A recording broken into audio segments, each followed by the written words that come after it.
Reality television is built for awkward times. One of the shows is 90 Day Fiance. Couples abandon long-distance relationships and relocate across the globe to give their love a chance at success. In this reality show, you're going to see a lot of awkward moments, but we've chosen some of the best of them for you. Here are the top 10 most awkward moments from 90 Day Fiance.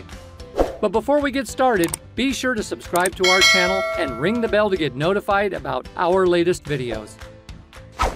Number 10. Nicole's hiking a hill. When Nicole first met Azan, he was astonished that she was a little big, but he was still attracted to her. But when he wanted to plan a romantic weekend in Morocco for them, her weight became an embarrassing issue. She was gasping and puffing and needing to take frequent breaks as she battled up a sandhill. Azan instantly became irritated and began making comments with a condescending "honey" at the end. "Stop being a couch potato and go work out, honey." Number 9. Raging in-laws. It's difficult to start a marriage when the bride and groom's parents aren't supportive, or worse, downright angry about the match. Things became strange when Chantel's parents requested a prenuptial agreement for their daughter.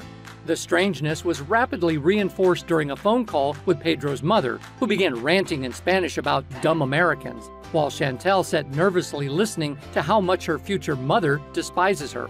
This is one of those cases when it would have been considerably wiser to avoid involving either set of parents at all. Number 8. Darcy drinks alcohol. There are better ways to handle it than with a bottle of wine. Jesse tries to strike up a discussion during what is supposed to be a romantic evening at home, but Darcy instead gives him a high five. While Jesse complies, he begins to suspect that Darcy has already consumed her dinner.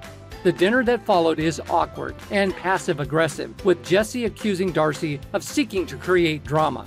We're guessing there was no dessert. Number 7. Pedro meets Chantel's friends.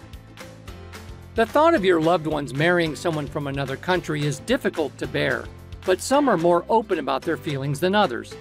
Pedro had to deal with both the major language barrier and the fact that the girls were not exactly happy to meet him for the first time when he sat down to meet Chantel's pals for the first time. The encounter swiftly devolved into an interrogation as Pedro was grilled about his goals and the hurried speed of the relationship. But the lovely meeting came to an end as Chantel's pals turned against each other. Number 6. Fernando falls short on housekeeping. Carolina wasn't thrilled about having to pack her belongings and hike across to the United States to complete her mail-order bride experience. But she did it as an obedient housewife in training to make Fernando's dreams come true. Carolina discovers a pair of underwear that does not belong to her future husband. As you may expect, she is not delighted with this finding, and severe discomfort ensues. When she confronts him with her unsavory discovery, he launches into a sequence of justifications and mumbled opinions on the subject. Number 5. Luis asks Molly's daughter about relations. Louise and Molly appear doomed from the start. She is significantly older than him, and he did not appear mature enough for an older woman, especially one as self-assured as Molly.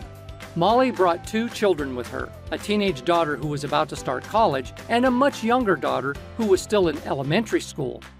Luis's plan for bonding with Molly's oldest daughter was to make strange remarks about her having a lover and refer to what they do behind closed doors. Number 4. Nikki and Mark's closeness. The age difference was awkward enough, but did they need to remind us of what happens behind closed doors?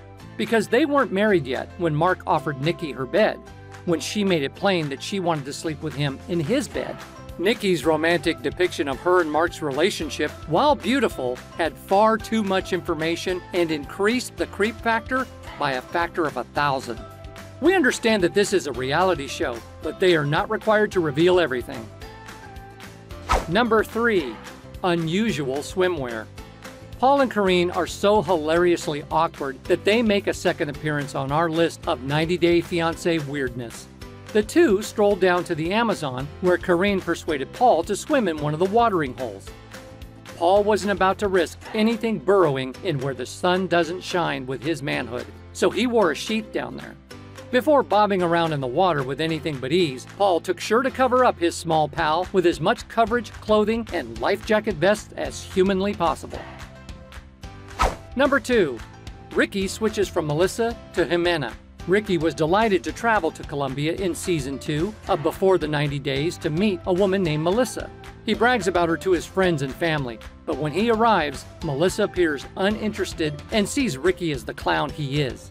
Ricky abandoned her and went on to Jimena after realizing he couldn't trick her into believing he was king. Unfortunately, both women believed he was there for them and were deceived. Number 1. Paul's mistranslation. The language barrier is difficult in any situation, but it is more difficult when meeting your fiancé's parents for the first time. Paul asks Corinne's parents for permission to take her to a hotel for the night, which almost has disastrous effects.